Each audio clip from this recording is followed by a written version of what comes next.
Hello my dear friends, উত্তৰ Darrang tech YouTube চেনেললৈ আপোনালোকক আন্তৰিক স্বাগতম জনাইছো। আজিৰ ভিডিঅ'ৰ বিষয়বস্তুসমূহ হৈছে অসম চৰকাৰে অনুষ্ঠিত কৰা বিভিন্ন ধৰণৰ প্ৰতিযোগিতামূলক পৰীক্ষাসমূহত যেনে এডিআৰই, আসাম পুলিচ, এপিডিচিএল আদি পৰীক্ষাসমূহত দেখা পোৱা বিভিন্ন ধৰণৰ প্ৰশ্নসমূহ এইটো ভিডিঅ'ত আলোচনা কৰা হ'ব। এইটো ভিডিঅ' বিশেষকৈ এডিআৰই এক্সামত গ্ৰেড 4 যিসকল বন্ধু বান্ধৱীয়ে অৱতীৰ্ণ হ'ব বুলি ভাবিছে সেইসকল বন্ধু বান্ধৱীসকলৰ কাৰণে অতি গুৰুত্বপূৰ্ণ। বলক পলম নকৰি ভিডিঅ'টো আৰম্ভ কৰোঁ। আজিৰ ভিডিঅ'ৰ প্ৰথম প্ৰশ্নটো হৈছে ইন্দিৰা মিৰি জীৱনভিত্তিক অনুৰাধা শৰ্মা পূজাৰীয়ে ৰচনা কৰা উপন্যাসখন হ'ল। ইয়াৰ অপশ্যনসমূহ হৈছে নয়নতাৰা, জলছবি, কাঞ্চন, মেৰেং। আৰু ইয়াৰ শুদ্ধ উত্তৰটো হৈছে অপশ্যন ঘ, মেৰেং।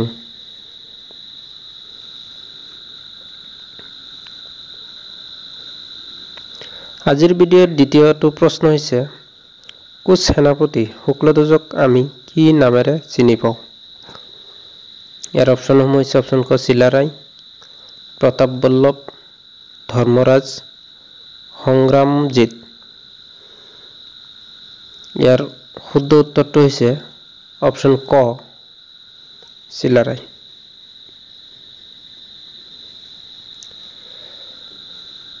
আজিৰ ভিডিঅ'ৰ 3 নম্বৰ প্ৰশ্নটো হৈছে মেজৰ ধ্যানচাঁদ খেল ৰত্ন বঁটা লাভ কৰা প্ৰথম অসমীয়া মহিলা কোন?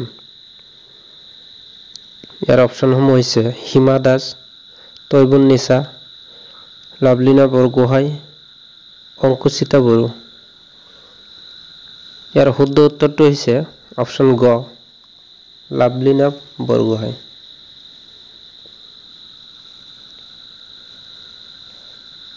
আজিৰ ভিডিঅ'ৰ চতুৰ্থ প্ৰশ্ন তলৰ কোনগৰাকী মহাপুৰুষ শ্ৰীমন্ত শংকৰদেৱৰ কন্যা? ইয়াৰ অপশ্যনসমূহ হৈছে অপশ্যন ক মালা, অপশ্যন খ ভানু, অপশ্যন গ মনু, অপশ্যন খ পদ্মা। ইয়াৰ শুদ্ধ উত্তৰটো হৈছে অপশ্যন গ মনু।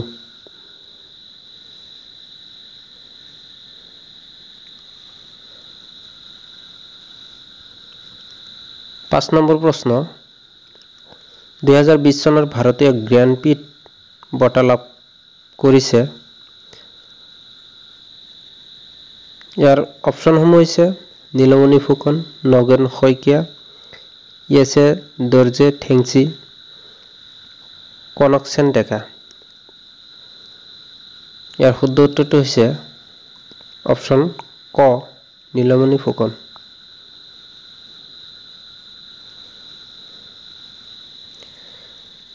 ছয় নম্বৰ প্ৰশ্ন অসমৰ ৰাজ্যিক পক্ষী কি?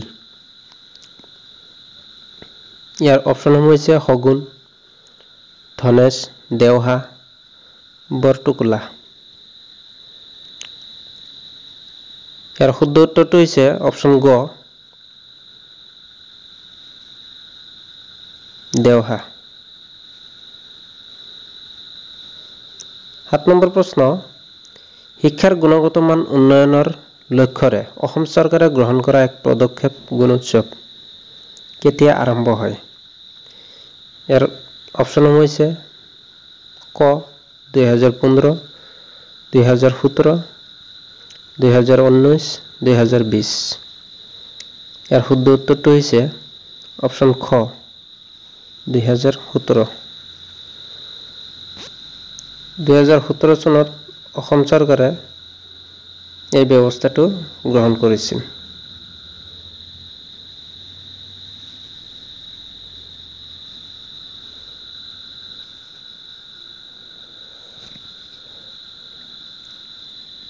আঠ নম্বৰ প্ৰশ্ন তলৰ কোনখন মাহেকীয়া আলোচনীয়ে 50 বছৰ সম্পূৰ্ণ কৰিছে? ইয়াৰ অপশ্যনসমূহ হৈছে প্ৰান্তিক, বিস্ময়, গৰিয়সী, সাতসৰী। ইয়াৰ শুদ্ধ উত্তৰটো হৈছে অপশ্যন খ বিস্ময়।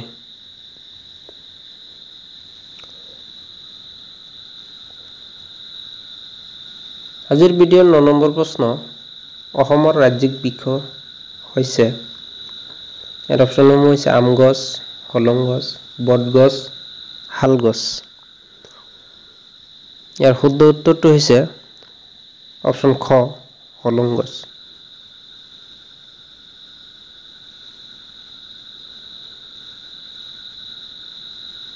দহ নম্বৰ প্ৰশ্ন তলৰ কোনখন পুথি শংকৰদেৱৰ দ্বাৰা ৰচিত নহয়?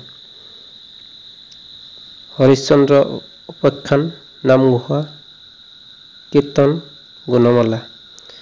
ইয়াৰ শুদ্ধ উত্তৰটো হৈছে অপশ্যন খ নামঘোষা। নামঘোষা শংকৰদেৱ নহয় মাধৱদেৱে ৰচনা কৰা।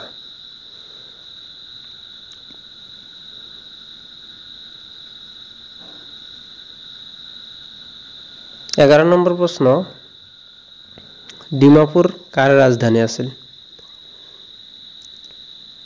ইয়াৰ অপশ্যনসমূহ হৈছে আহোম স্বৰ্গদেৱৰ, চুতীয়া ৰজাৰ, কছাৰী ৰজা, ভূঞাসকলৰ। ইয়াৰ শুদ্ধ উত্তৰটো হৈছে অপশ্যন গ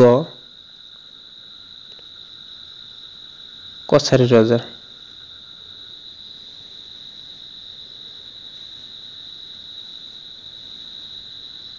বাৰ নম্বৰ প্ৰশ্ন তলৰ কোনগৰাকী অসমীয়া কন্যা মোগল সম্ৰাট ঔৰংজেবৰ বোৱাৰী হৈছিল? ইয়াৰ অপশ্যনসমূহ হৈছে মূলা গাভৰু, ডাংবাকলা গাভৰু, ৰমণী গাভৰু, পিজৌ গাভৰু। ইয়াৰ শুদ্ধ উত্তৰটো হৈছে অপশ্যন গ ৰমণী গাভৰু।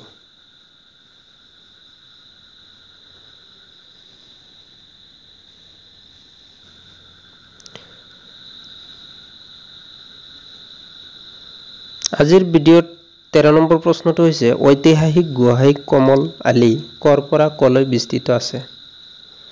ইয়াৰ অপশ্যনসমূহ হৈছে কলিয়াবৰৰ পৰা গোৱালপাৰা, শদিয়াৰ পৰা ধুবুৰী, কোচবিহাৰৰ পৰা নাৰায়ণপুৰলৈ, গুৱাহাটীৰ পৰা ধুবুৰী।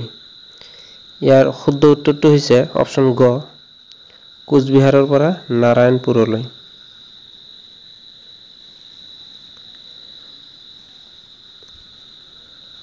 14 নম্বৰ প্ৰশ্ন কামৰূপৰ কোন ৰজাৰ হৰ্ষবৰ্ধনৰ লগত বন্ধুত্ব আছিল? ইয়াৰ অপশ্যনসমূহ হৈছে ৰামপাল, ভগদত্ত, নৰকাসুৰ, ভাস্কৰ বৰ্মন। ইয়াৰ শুদ্ধ উত্তৰটো হৈছে অপশ্যন ঘ ভাস্কৰ বৰ্মন।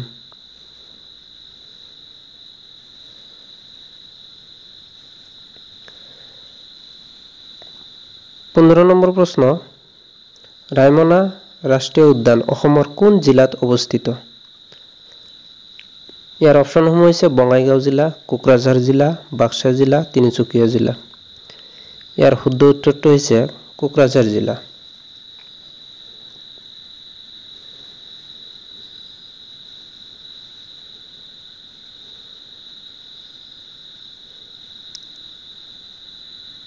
ষোল্ল নম্বৰ প্ৰশ্ন ধুবুৰী ফুলবাৰী দলং কোনখন নদীৰ ওপৰত নিৰ্মাণ কৰা হৈছে? ইয়াৰ শুদ্ধ উত্তৰটো হৈছে ব্ৰহ্মপুত্ৰ।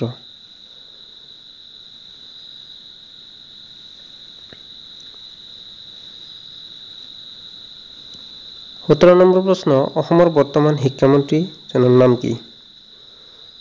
ইয়াৰ অপশ্যনসমূহ হৈছে কেশৱ মহন্ত, ডক্টৰ হিমন্ত বিশ্ব শৰ্মা, ডক্টৰ ৰমেশ পেগু, অজন্তা নেওগ।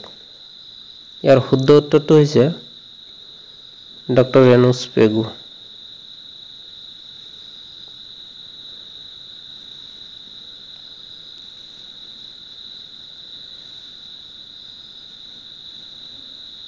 আজিৰ ভিডিঅ'ৰ 18 নম্বৰ প্ৰশ্নটো হৈছে তলৰ কোনটো অসম আৰক্ষীৰ মূল মন্ত্ৰ?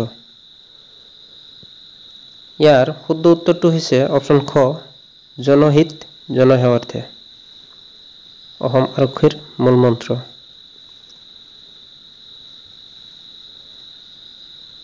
19 নম্বৰ প্ৰশ্ন তলৰ কোনখন নদী উত্তৰ ভাৰতৰ নদী নহয়? ইয়াৰ অপশ্যনসমূহৰ ভিতৰত অপশ্যন খ কৃষ্ণা।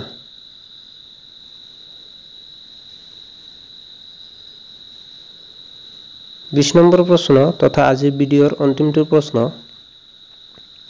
ভাৰতৰ ৰাষ্ট্ৰীয় জন্তু কোনটো ইয়াৰ অপচন হৈছে বাঘ গড় সিংহ নীলগাই ইয়াৰ শুদ্ধ উত্তৰটো হৈছে অপচন ক বাঘ